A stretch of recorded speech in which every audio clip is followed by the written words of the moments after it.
had, oh, yeah, great. We're on. I was just gonna say I've had no time to prepare, so Oh, now we're just being candid with the audience. Like we're just now going we're to just talk being openly candid. and Yeah, we're just let talking people openly. know we didn't even prepare for this. I know. Hi, everybody. Yeah, welcome. It's Talk Openly. Last week we couldn't stream, so we didn't end up having our show. So apologies for that. But it looks like we're up and running, so this is good. We're good to go. Das is good. It Um, is. It is. yeah. Yeah. So just in case you're not familiar with this show, my name is Daniel, Thank you. and I'm here with Well my said. excellent friend and co-host, Jack. Thank you for that. Yeah, I might need some of those little helping hands today from you. We could all use a little helping hand. Oh gosh, I sure could. Yeah. Hmm. Well, Danielle, could you also explain what we're talking about tonight? Just a little. Oh yeah, for sure, absolutely. So we had a visiting teacher from Valley Streams Zen Sangha here in Sacramento, and his name is Reverend Jim Hare. Is how he goes by. I think he may have other sort of formal names or whatever, but his name is Jim. Um, Mhm. and he gave a talk. Forget what he actually called the talk, but he based the entire discussion on a Japanese poem, a style of poem that's called a waka, I believe is what he Hmm. said it was, a waka. And this one was written, they think that's usually attributed to Ryōkan. I don't know exactly how to say it, but Okay. anyway, Ryōkan, maybe that's how you say it. Anyway, Hmm. the point is that there was this fantastic talk with a great teacher, and I really enjoyed the framework, and it was so encouraging, so Mm. uplifting, and really kind of put some wind under my sails. And so I was like, I was excited to. I thought maybe we could do the same kind of thing, even though Mm. since our Zoom at the temple wasn't working on Sunday, you didn't get to listen to his talk, unfortunately, and it wasn't recorded or anything. But I think that the poem itself says enough and gives us enough to talk about in terms of our own practice and how we can relate to it. Incidentally, I had actually years ago, before I even entered the path, I was becoming more familiar with the teachings at Lions Roar and the teachers who were visiting. So I was listening to all the recorded YouTube talks and stuff. And I found that Lions Roar used to have a SoundCloud account where they put Right. all the recordings, just like the raw recordings. And I had discovered that and started plumbing the depths of those recordings, listening to them. And I came across a talk by Jim Hare. Mm. I believe it was the very last time that he was at Lions Roar Dharma Center. Um, and the talk was about taking refuge in our own Buddha nature. And I remember I loved that talk so much that Mm. I listened to it at least 3 times, if not more, where there's just something about, and that's unusual for me. Usually I just keep moving forward, Yeah. but just something in it. It felt so soothing and encouraging and uplifting and clear and simple. I really appreciated that, and I really hope that Jim will come back and do more teachings at Lions Roar. Maybe we can even make it an aspiration to invite him to come on the show. That would be fun. Oh, that'd be really cool. Yeah, Yeah. yeah, Yeah. yeah. So, yeah, he's we have a pretty close relationship with Valley Stream. Some of our members practice there as well. And in fact, he had his ordination at Lions Roar. Oh, So, no way. yeah, yeah, Wow. yeah. That's really cool. Right. Huh. And I think, if I'm not mistaken, so we just had our 10-year anniversary for the Dona Darji temple, the actual building where Lions Roar Dharma Center That's right. is. And I remember him saying in the previous talk that Valley Streams they were considering the same space for their group, but they ended up going Oh. somewhere else, and they were so happy to see that we ended up, Lions Roar ended up grabbing it. Yeah, yeah. That's really, really wonderful. I love hearing that little bit of history between the sanghas. That's really sweet, actually. Isn't it though? Isn't it? I love it. And I thought it was really neat. You and I last week we were going to talk about beginner's mind. Right. And he actually mentioned it right at the outset of his talk, which I thought was really, really quite beautiful. He said, so he's sitting up there and he's like looking around and he essentially just recognizes that we're in different traditions, different lineages. Um, and he's like, it's so interesting to be here and like there's a little bit of familiarity in terms of the practice and the teachings, right? There's the core. Um, but there's so much that is different or novel that, just the way we do things or the way that the teachings are presented, Mhm. that it was easy for him to maintain beginner's mind because he was like, I really don't know. Ah, So it's easy, it's a little easier to come in and just be like, whoa, all right, so this is how they do it here. nice. Yeah. Yeah, I could see how that would be a really good practice of beginner's mind to just kind of go to a completely different space, different tradition, and just Yeah, see. that's right. Kind of like when we have the our like kind of sister Mongolian temple folks come over and when they last did that, there was a white Tara empowerment. And I just remember the vibe was very different. Mhm. I and one other person were the only white people there, which was great. It was very nice to just kind of be in a space where I didn't know what was really going on. Yeah. And so there was no English translation. All the food was excellent, like just beef stew and like little fried donut thing. Oh, it was so good. So yeah, I love that where it's kind of just thrust yourself into like a completely new situation. Allow that beginner's mind, that fresh mind to come up there. I do remember that feeling of like, oh, I'm paying attention in a different way. Right, right. And you're kind of Yeah, open because you don't know. You're like, whoa. I remember that. I think I must have like walked into the kitchen when that same group was like preparing their food or something. And yeah, I remember this feeling where I was, I was still relatively new.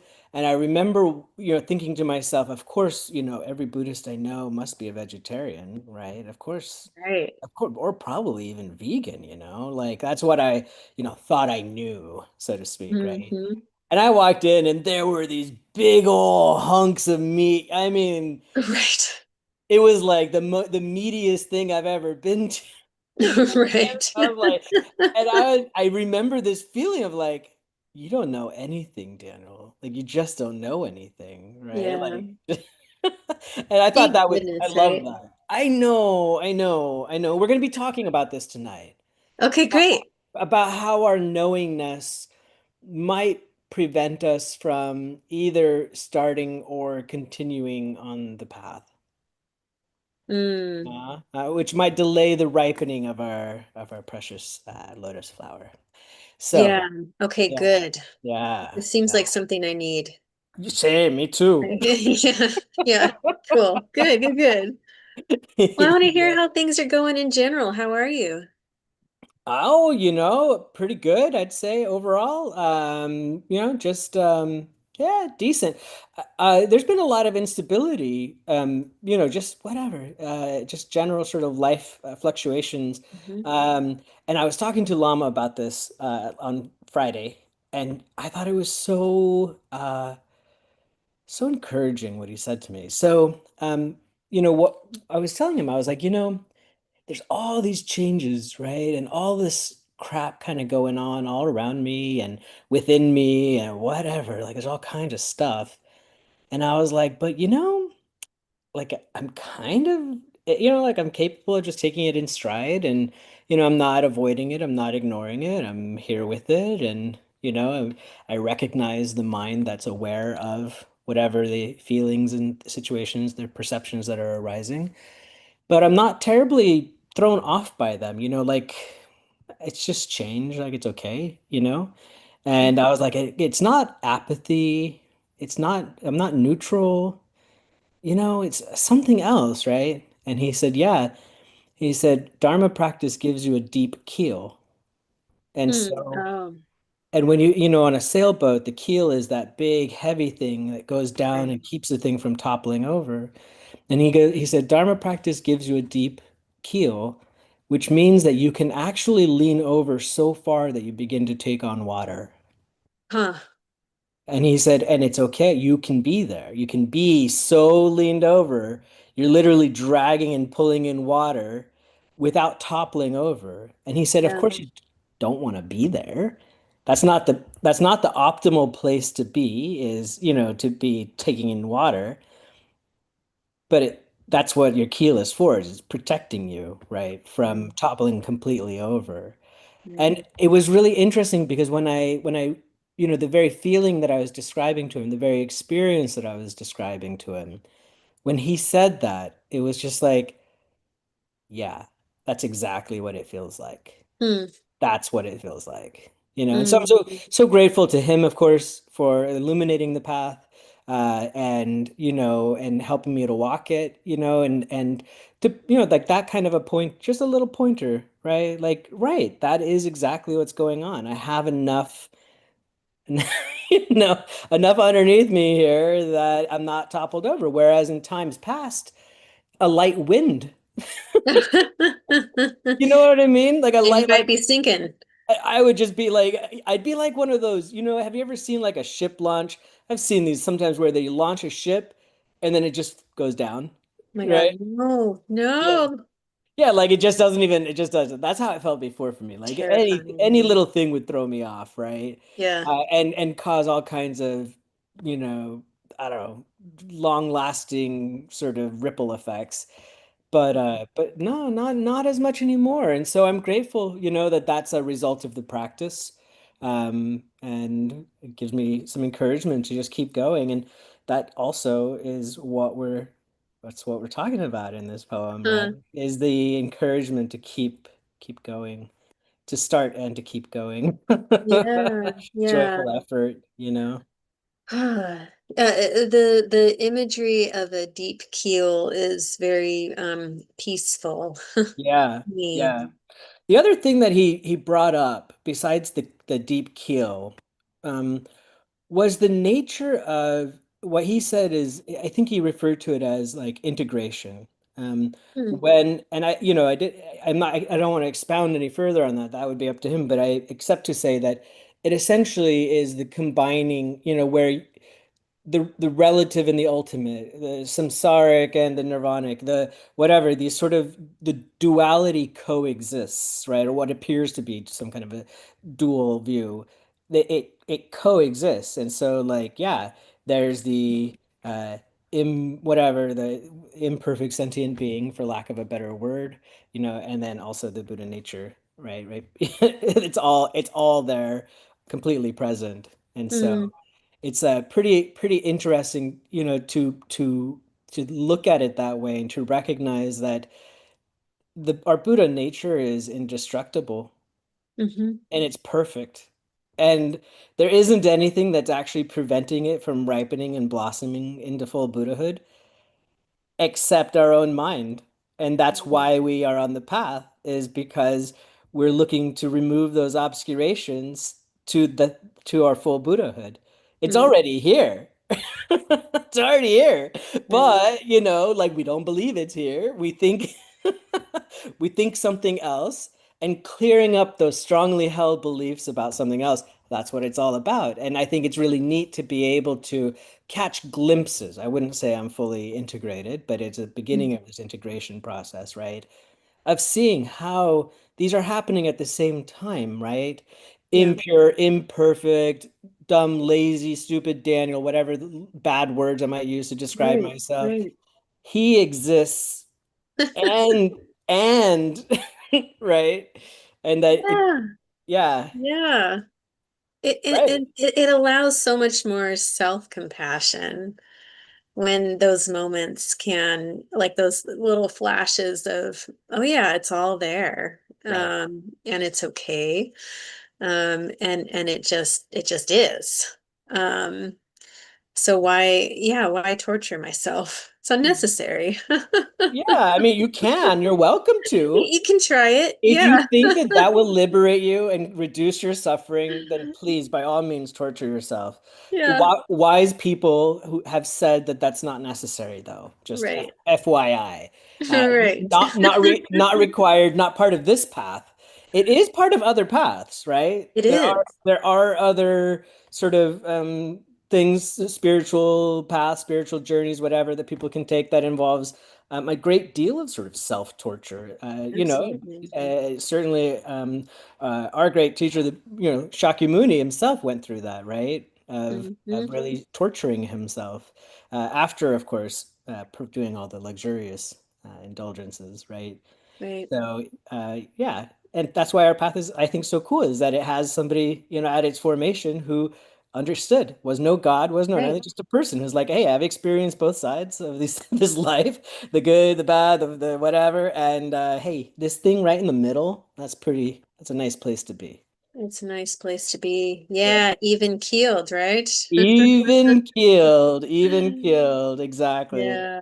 So yeah, what I would say is this is that yeah, even though the waters are a little bit choppy and the wind is blowing and stuff, I think that that's all I'm able to sort of use that as part of the ground, so to speak, in the Yeah. sense of like providing some good nutrients and some energy, some movement that I can use to move forward. Uh, Yeah. and it's so nice to have encouraging teachers and encouraging teachings to help sort of reduce the drag. Right. Right? Like, so basically, the way that I felt was like Lama was like, yeah, okay, I see. Like, that's really good. You got a good ship there. You got a deep keel. That's really helpful. But you're leaned over really far, and even though you're not in danger right now, like, can you try to move it like this a little bit so that you're not taking on water and you're just moving ahead, Right, right. right? Sweet. Do you have a sense of how to do that? Uh, to how to do that? Yes, I do. Yes, of course. I Yeah. think it's directly tied into what we're talking about here, which Oh, is good. which I, Okay. I So, think is to do the practice no matter what. yeah, yeah, Right? To yeah. engage in training, continue to do the practice no matter what. Like no matter like it doesn't matter. Like if you're bad, like you're really Hmm. impure, right? Oh, like you've done something, or you're thinking something, or you're troubled and plagued. Oh, you've got too much trauma, too much baggage. Now's Right. not the right time. Now it's You're not too the right, it's busy. never It's the too right busy. time. Oh, you don't have a cushion. It's loud and noisy around you. The people around you don't like statues of Buddhas. I don't know. It's smelly. All that waiting for things to be perfect, yourself to be perfect, your environment to be perfect, everything to be just right so that you can begin practicing. It's never going to get there. Never gonna get there. Come on, let's get started. All right, Yeah. let's get going. And if you've started, keep going. Yeah. Cool. Cool. Yeah, I think that's where it's all headed. So that's why I'm this topic, the talk on Sunday was I felt really so positive about it is that it really lines up with it was like something I needed that like kind of encouragement. Like, yeah, it's all doable and you're doing it and keep going. Yeah. Keep going. Keep going. Yeah. It's Cool. it Thanks for sharing that. yeah, Thanks for sharing the metaphor too. It's of helpful. course, of course. It turns Hmm. out it's not so much about the destination, eh? Yeah. Yeah. Yeah. It Aim is. high, but you know, enjoy the ride. Right. Yeah, so we'll get into a lot more of that, I think, in just a little bit. But before we do, I'm hoping that you'll do the same and you'll tell me a little bit about where you're at, how practice Yeah. is going, how you're doing. Well, it's interesting that um you brought up this kind of uh, the pointing out of everything's happening all at once. It's the kind of the what feels like a binary is like, well, they're happening. They don't they're not mutually exclusive. And um this last weekend, I had an experience that just brought about very, things that are familiar to me, right? Afflictions that are familiar, envy, right? Kind of like ooh, kind of like low self-worth.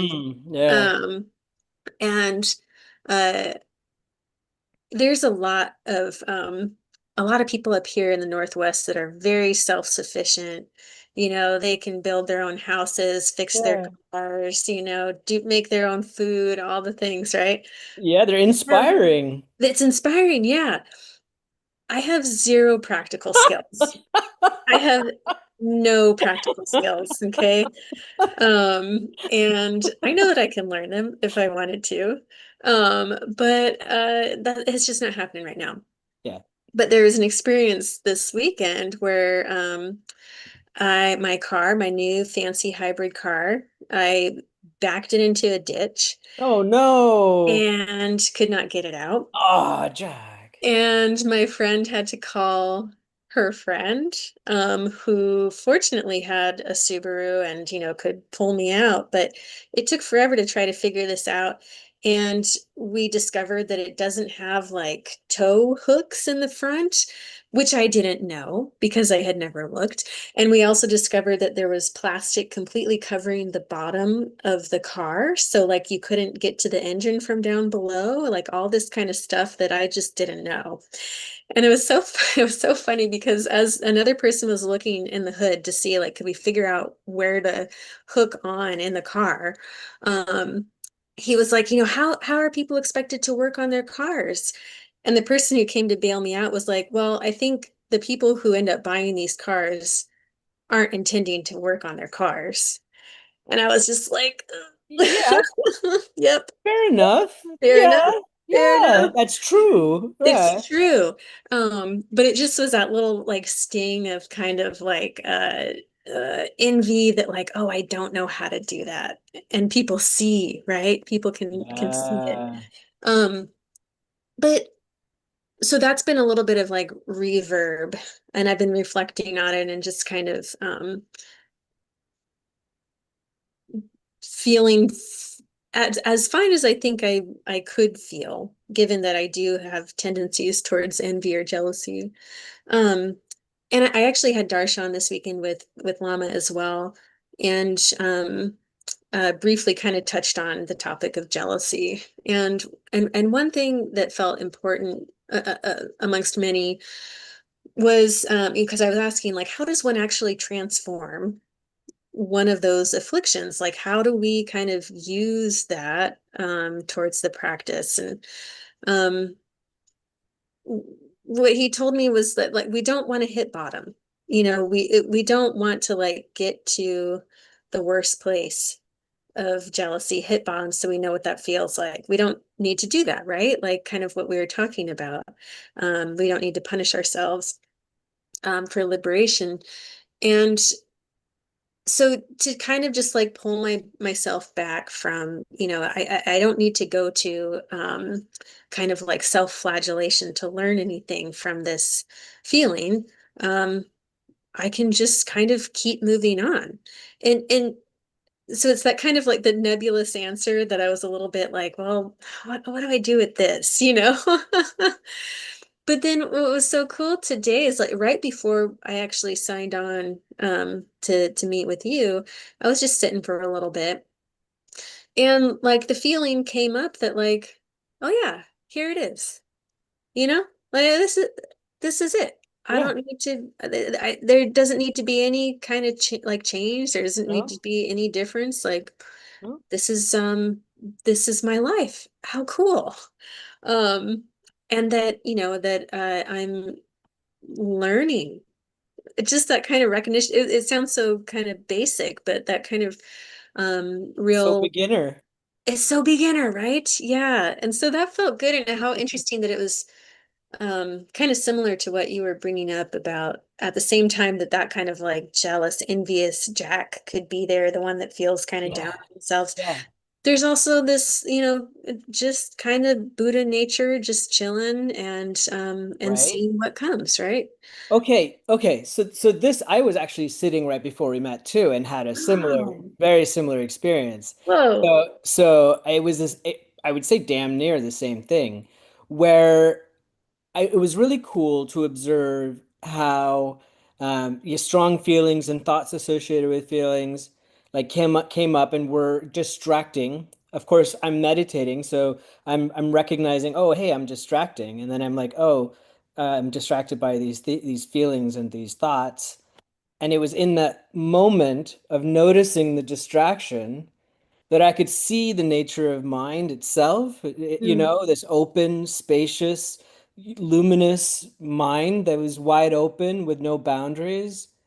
And within it, I could see this beautiful little cloud of my own fixations or feelings or thoughts or whatever. mm, And then before it dissipated completely, I could like look at it and watch it, and then it just melted away, right? mm. And I was like, right, that's how it works, right? Isn't that Garab Dorje's 3 points, right? Yeah. Introduction pointing out of the nature of mind, Mhm. deciding on one thing only, right? And then watching thoughts self-liberate. Yeah. How cool. So the feelings, the thoughts, they felt so strong before. They felt so real before. We got Right. so distracted that we would chase them for months or years or lifetimes, Yeah. right? Like And trying to now prove oneself. yeah, exactly, Yeah. right? And instead, now within a short span of just a few minutes, by just quietly sitting, we can be like, "Oh, yeah, there Oh, it yeah. is.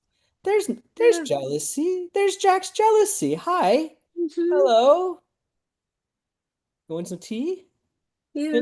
Like, all Yeah. right, you're not bad. Hey, jealousy, you're okay, right? Yeah. It's fine. Yeah. I know you're not gonna hang out for very long. You're just gonna move on through. It's okay. That's the thing. That's what I really recognized was like, yeah, this is, this is something that's visiting and it's same taste. One taste. But it's a regular visitor. It is a regular visitor. I wish they wouldn't come so frequently, but I gotta be hospitable, I think. I think the regular visitors are really great teachers, Yeah, they are. like, and so it's like they're really good friends. And I don't know at the base of, any of these particularly afflicting emotions, what the root is. I mean, I know what the root is, but like I don't know the sort of psychological implications of why they exist and all that, but all of that's sort of unnecessary Mhm. because we can just witness the purity of the feeling and even of the thoughts associated with the feelings, even if there's no truth value to them, it's Yeah, fine. We can yeah, just see them and let them be. It's okay. Like yeah. I think that's the wonderful thing about this practice is that the truth of the matter is that all of those afflictions cause suffering because we get so attached to them and we hold on to them so much and don't want to let them go. It's a weird thing. Why in the world would we not let go of feelings like jealousy or anger or Mm, whatever, you know? mm-hmm, mm-hmm. Like, why would we hold on to those? Well, it feels kind of like me. Yeah, It feels like right, it's so familiar, it's so here all the time that it kind of feels like me. Like right. I'm a jealous guy, Who right? would I be without that? Yeah, right, what would an emotionally intelligent and available Daniel even look like? right. Whoa. I don't think I There, can stand that, you yeah, know? right. There have been times where I've actually kind of challenged myself to consider like what would my most kind of like confident, secure, like securely attached person, right, do in this situation. And then I actually do that Yeah. and it feels really good. Hell yeah, of course it does. It's just like kind of Yeah. like, oh yeah, that's actually not that hard. No. Yeah, oh, I can No, do why is it? it. Okay, but you said something. It's not that hard. I would, I just want to, this is just my own little pet peeve, I think, because it is hard. Mm, It is hard. it's simple, right? It's simple to let go. It's not difficult. This is not a conceptually difficult Right, task, right. but there's just something that we just There's can't. something that grips. Oh, there's something that holds on to it so It tight. grips for It's like you're sure. like, it is not gonna let go that easily. Yeah, yeah, definitely. Yeah, it's like, oh, you got to taste that a little bit. Cool. Let's come back to where it Right, needed to right. be. Yeah. Don't worry, we'll get to do this again and again and again and again. Right, right, Yeah. right. Yeah, it's almost it is that habitual nature of it that kind of beats one down, right? Where it's like, well, I don't like I just keep doing what I'm doing because I'm tired and I this is what I know. And to do Yeah. the other thing takes some energy and attention and I don't have time for that. I don't have energy for it, whatever it is. Yeah. It's just the same Yeah. kind of shit. But Yeah, yeah. yeah, exactly, exactly. I love it. I love being able to put our neuroses on full display and wear them as ornaments. Yes. Yeah, that's right. Yeah, yeah. Yeah, That's a beautiful good. green crown you got there, Jack. Thank you. Yes, Tara, Amoga City. Love it, love it. Well, what do you think, my friend? Shall we? I think we shall. Let's do some Lojong. All right, all right. Let me share my Lojong screen here. It's let's see. Can you see it? I can see it. Okay, fantastic. We're on the random Lojong slogan start page on lionsroardharmacenter.org, created by our good friend Dirk, who made this Derek. gorgeous orange button here that when we push it, Oh, magic. ooh. Okay. I don't think we've got this one before. I like it. Number 33. Don't make insincere comments. Okay. Charlie Kebgon says, although the Lojong commentaries vary, this slogan can basically be understood in two different ways.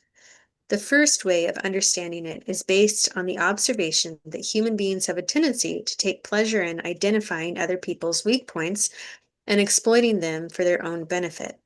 The second way of understanding the slogan is based on the recognition that since we have the impulse to say hurtful things to others, we often attempt to do it in an underhanded way that doesn't immediately appear hurtful. Damn, that one kind of stings a little Does bit. it? Yeah, I don't like it. How Can we so? can we just push the random look? Can we get a different one? Well, Uh, I thought you were really gonna do it there. no. Okay, fine, fine, since we're talking openly.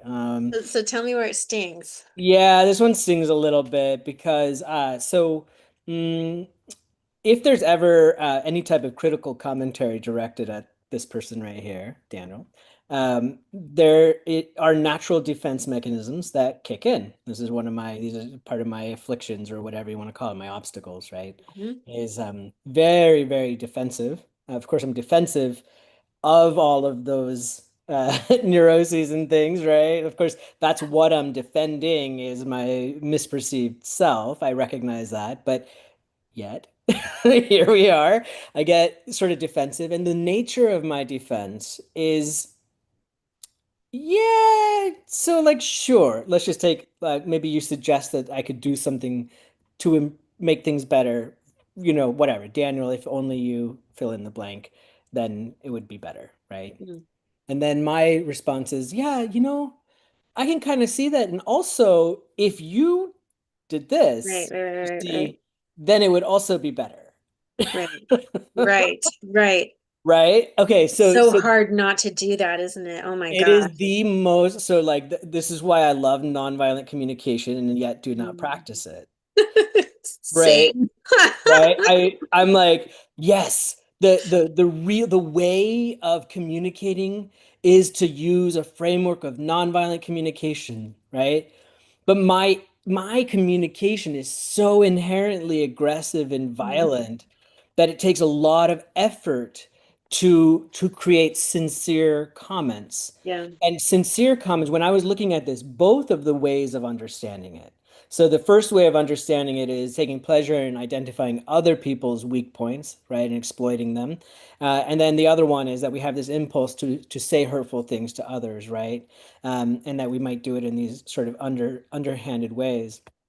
And my sort of like my sense of it is that the nonviolent communication at its heart is you have the right to speak your own truth. Mm. right? You have feelings and those feelings belong, they're valid, and that you have needs and those needs are valid, Hmm. and you are allowed to ask other people to respond to your needs so that you can feel better. And Hmm. that similarly, they are in the same boat. Their feelings are valid, their needs are valid, and they have a right to make requests of us, Yeah. right? And that by default, actually, there's nothing wrong with that. That's harmonious society would look like that, Yeah. right? But because of the way that we have this really aggressive, violent form of communication, we end up instead of saying, "Hey, I'm hurting because, I'm vulnerable, right? I don't know how to tow a hybrid car from a ditch. I I'm vulnerable because I don't know how, I don't even know I didn't even know that there was plastic covering the bottom. I Yeah. don't know where tow hooks are. I don't even know what a tow hook is, right? And I'm in this vulnerable position here, right? It's this being able and willing to be vulnerable in the sense of being honest and true with our Hmm. limitations, right? With our feelings and the way we are in that part in that moment, and being willing to like be with it ourselves, to recognize it ourselves in an Hmm. intelligent way that can then assess the situation and say, ah, I see. I'm feeling like this, and what I really need is this, and I'm going to make this request of the other human being Yeah. here. That would be Yeah. a delightful way if we could all do it, but that's why this thing stings, right? Is that even though I try to be as sincere and truthful as possible, Hmm. what the way that Tralek Kabyan, explains it here really points to sort of something that I am so challenged by, right? Sure. Yeah. Yeah. Yeah. Well, and in that example of the car, what's interesting, I was thinking like, where where could I've, yeah, I've been thinking about this differently. And as you were talking, I was like, oh, right. I immediately went into joke mode, like making fun of myself, making fun of the situation, Yep, yep, making fun of like dorks yep, like me. yep. And, and in that way, it is able to cover the vulnerability, right? And Oh, now say you're like, making it worse, Jack. I know. But yeah, it's that shield that's there's some truth to it, right? Like I'm acknowledging the truth of the situation, but I'm not acknowledging my genuine feeling, which maybe it's not always necessary to Yeah. hear that, um but it is interesting to see like how I immediately went there, Right. rather than just kind of feeling like shit, this sucks, Yeah. and I feel vulnerable. Yeah, yeah, Yeah. yeah. I couldn't agree more that the joking and all of that, those are additional sort of defense or avoidance mechanisms. And certainly there's a time for it and a time when the people involved appreciate it. It's an easy way to sort of like address it, but not have to have some kind of meaningful dialogue. The problem, Right. of course, on my end is people are looking for meaningful dialogue, and I'm joking. Sure. Yeah, for Right. sure. Yeah. Yeah, yeah, Yeah. exactly. So yeah, this is really, really high level practice as far as I'm concerned. It My really is. my sense, like every time that I get stuck into one of these situations where I'm guilty of making insincere or using violent communication or whatever, and I know it's happening, and I'm just whatever, I'm kind of like stuck in it or whatever, my overall sense is I should just shut up. I Hmm. should like I should just don't say anything, right? Just until I can do it right, don't Hmm. do it, but that's hard for me because I also like to talk.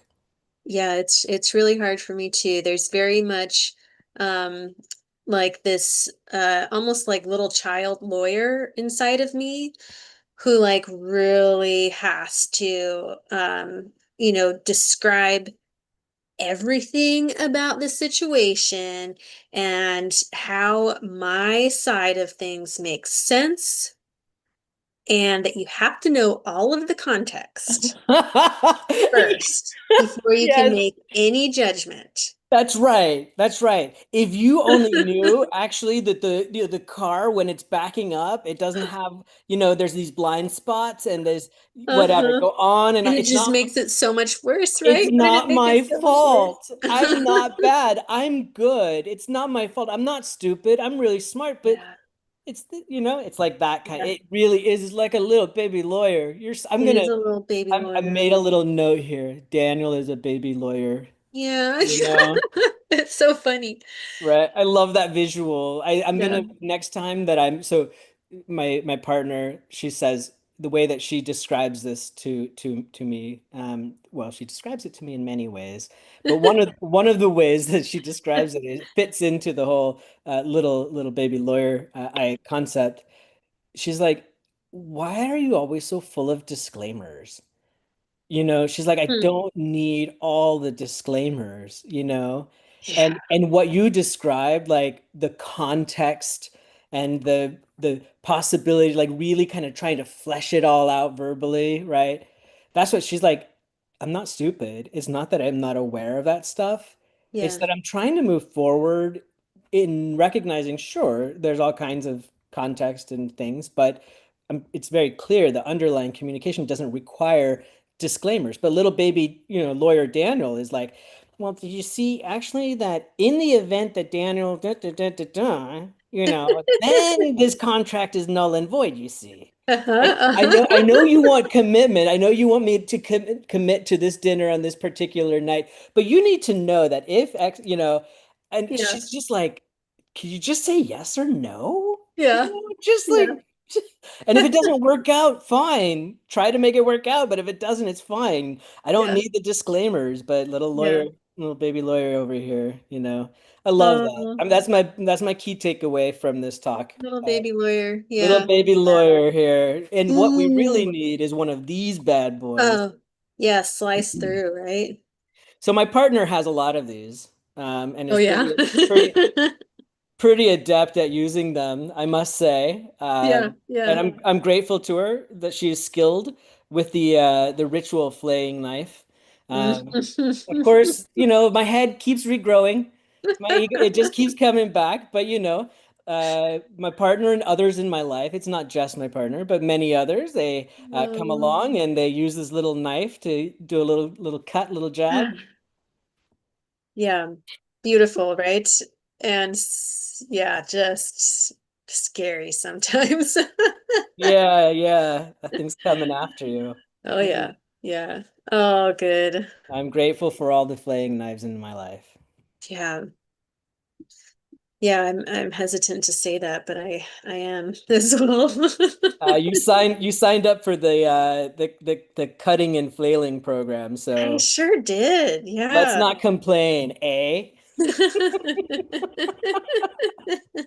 And just think about it right now, all the flaying knives in our life, they're really just cutting off like the leaves and the twigs. They have, they're maybe getting to a handful of little branches. We're far from the root, That's true. so we got a little ways to go. Yeah. Yeah. We can bear to lose some branches. Yeah, but today's talk, we're actually talking about going the other way. Oh, really? So instead of Say more.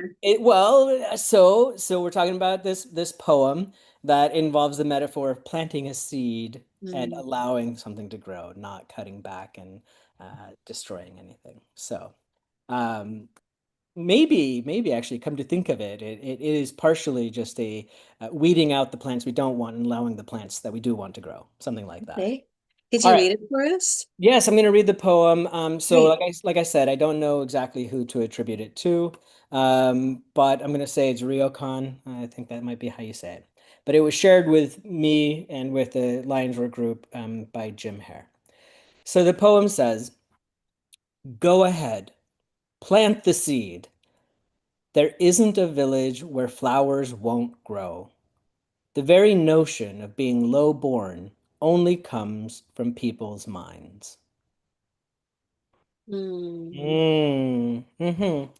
So I thought maybe, one way to kind of look at this is to first be like, well, what the heck are we talking about, right? Mm-hmm. What's Mm-hmm. what's the seed? What do we mean by all of this, right? So this whole thing, presumes that we already have a seed, right? Right. So what is it? And from what I gather, the way that I interpreted it is that the seed itself is the seed of our sort of Buddha potential or our Buddha nature, if you will. Like it's already perfect, it's already here. There's nothing that we can do to destroy it, but it hasn't ripened yet into full Buddhahood, right? So there's obstacles, there's barriers, there's something in the way, and there's things that can encourage growth. So there's things that can discourage growth, and there's things that can encourage growth. Mm, And so really it's skillful planting, if you will. But I think what's so wonderful about this poem, there isn't a village where flowers won't grow, and the very notion of being lowborn only comes from people's minds. This is the idea that, well, I'll practice and I'll study when I have time and money, when I'm retired, or yeah. when I find just the right cave in the Himalayas, or when my kids are older, or when my job's not so busy, Yeah. or, maybe after I do a lot of purification practice. I did some bad things earlier in life, or whatever. There's all kinds of places and circumstances that we might Mm, find ourselves in. And that's exactly when and where we need to plant the seed, right there, mm, right? mhm, That's the encouragement is that there's so much potential here, and that all of the blockers, everything that gets in the way of our full and complete Buddhahood is generated by the mind. And that mm, there are mind training techniques to help to reduce the cloud, so to speak, so that we can see the sun. yeah. Yeah, It's beautiful. isn't it Um, though? yeah, when I was looking at this earlier, with poems so short like this, it can feel easy to just kind of be like, okay, yeah, cool. Growth, planting, these kind of metaphors that we're familiar with. But then really kind of sitting with especially that second line there, there isn't a village where flowers won't grow. I really had to pause and think, what's going on here? And your kind of exposition there of like, that village is really kind of the condition that we're in, wherever we kind of have arrived. That's the village. And, so then what comes to mind is like, uh, a burned out village, right? Or whatever kind of scene, I could imagine. And still there's flowers that can grow there. Um, and yeah, so it's very encouraging. Um, and I think I'm going to be thinking about that village part for a while in Yeah, particular. no doubt, no doubt. I do want to offer something that Jim himself offered up. Mm, So he first shared this poem or this version of the poem, and then a little bit later he shared like a Zen teacher's revised version of the poem, which I do not have in front of me. mm, The revised version of the poem says that the chances are like 9 times out of 10, if you plant the seed, it'll grow. yeah. And so that's why, and Jim himself, he was like, yeah, so, this teacher is like, like there's a little bit of problem, like maybe it's not like guaranteed. Uh-huh. Uh-huh. Yeah, yeah, yeah. But if the causes and conditions are sufficient, then in fact it'll grow. The problem is that we keep assuming that we know what the conditions are that are right. Right. And that's the problem is that so the seed is perfect. The seed being let's just say, I think I've got this right, that that's our Buddha nature. It's there, indestructible, nothing you can do, right? It's already there. There's just a question of this individual person realizing that, right? Mm-hmm. And Mm-hmm. recognizing it. Mm-hmm. So then there's like, well, what's the ground, right? Mm-hmm. The, the very ground, the thing that the seed requires in order to support its growth, the dirt, the environment, whatever you want to call it, that is this right here, right now. It is, in fact, all of your shit, all of your neuroses. It is your whatever the hell you've got going on, Your right? fertilizer. It is the fertilizer, and fertilizers are different, right? Like soils are different, but Hmm. your Hmm. seed will know how to make use or can make use of the nutrients that are in your soil. So, other people may not have the same kind of jealousy in their soil. It's not one of the nutrients in their soil, but they may Hmm. have a lot of anger, or they may have a lot of pride. They may have, all kinds of other nutrients that are in there, right? And part of what this poem is getting at, the very last line, I think is actually quite critical, especially I would say for Americans, Westerners. Hmm. Um, I know this is true for me, and maybe we can talk about it a little bit, which is that the very notion of being lowborn only comes from people's minds. So the idea is we are already royalty. We already are rich. We have in our possession precious treasures Hmm.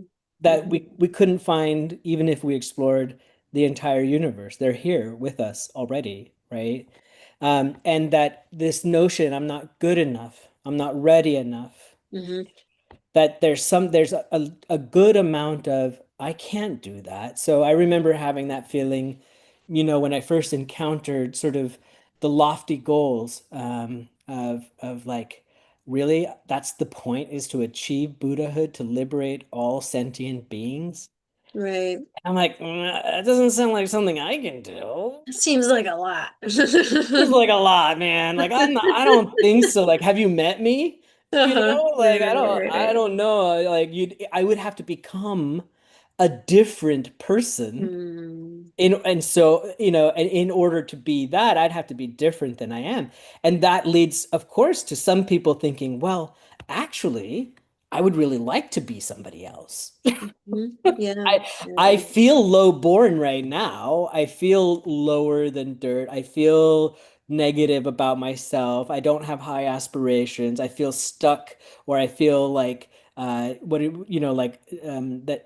that free will doesn't exist and life is all determined and Hmm. whatever. There's some Hmm. nihilism or whatever.